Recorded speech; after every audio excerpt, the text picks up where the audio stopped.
And U.S. forces launching self-defense strikes, hitting boats and missile sites in southern Iran as President Trump presses forward with diplomatic efforts for lasting peace in the region.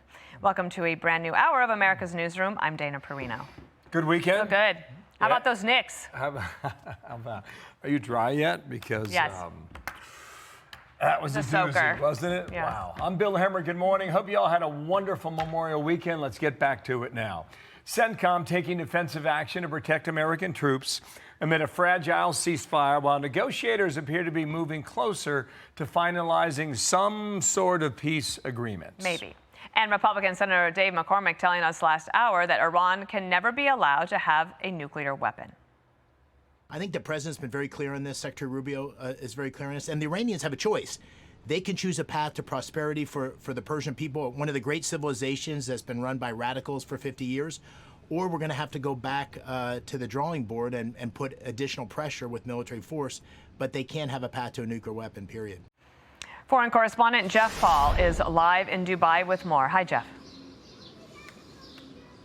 Hey, Dana. Well, yeah, leaders here in the Gulf are still hopeful and trying to actively work to get that U.S.-Iran peace deal across the line. We know a delegation from Tehran recently traveled to Qatar to continue diplomatic efforts there, but complicating this entire picture, those recent strikes carried out overnight by the U.S. military in southern Iran. U.S. military officials saying the strikes were carried out in self-defense, targeting missile launch sites and boats they say were laying mines in the Strait of Hormuz. CENTCOM says the strikes were aimed to protect troops from threats posed by Iranian forces. While traveling back from India today, Secretary of State Marco Rubio said talks were still ongoing and that there's been a lot of back and forth regarding specific language. I think there's strong alignment and agreement on what a preliminary draft should look like.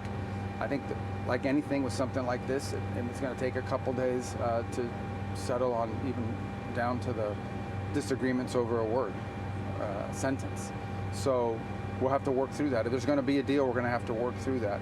But this is, it's either going to be a good deal or there isn't going to be one.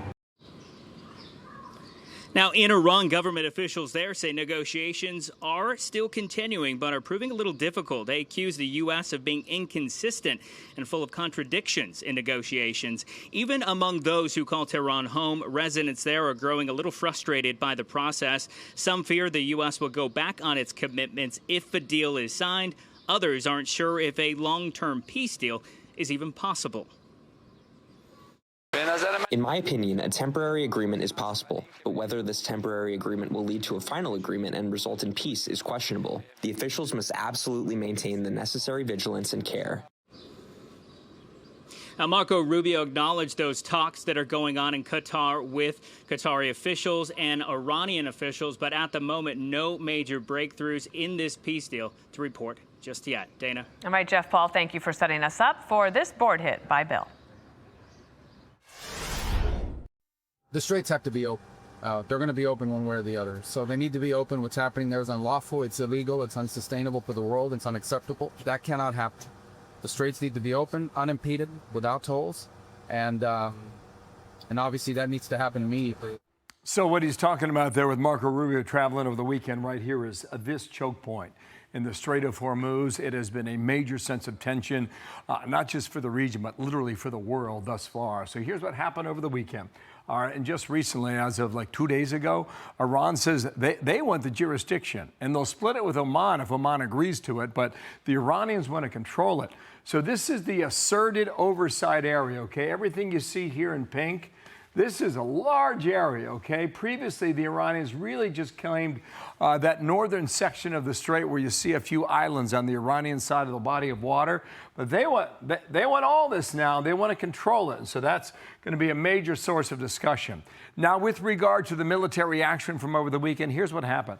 The United States military noticed that there were 2 IRGC boats that were laying mines in the water. Those 2 boats were taken out. In response, the Iranians fired surface-to-air missiles. They say they went after an F-35. Whether that's true or not, we do not know. But then the U.S. military went after those targets. And again, those targets were on this side of the water in the town of Bandar Abbas. What about the mining in the Strait? It's a big concern, not just for the U.S., but all shipping companies and countries around the world. Check out this video here. There were several different mines the Iranians can use. And if you look at it, you could have these mines that are moored to the bottom of the ocean. You can find those, Dana, because you can go in and detect those. Other mines float on the water. Eventually, you could locate those. Then you've got other mines that detect when a ship passes over it, it emits a signal, and then it can tell when the mine is in the area.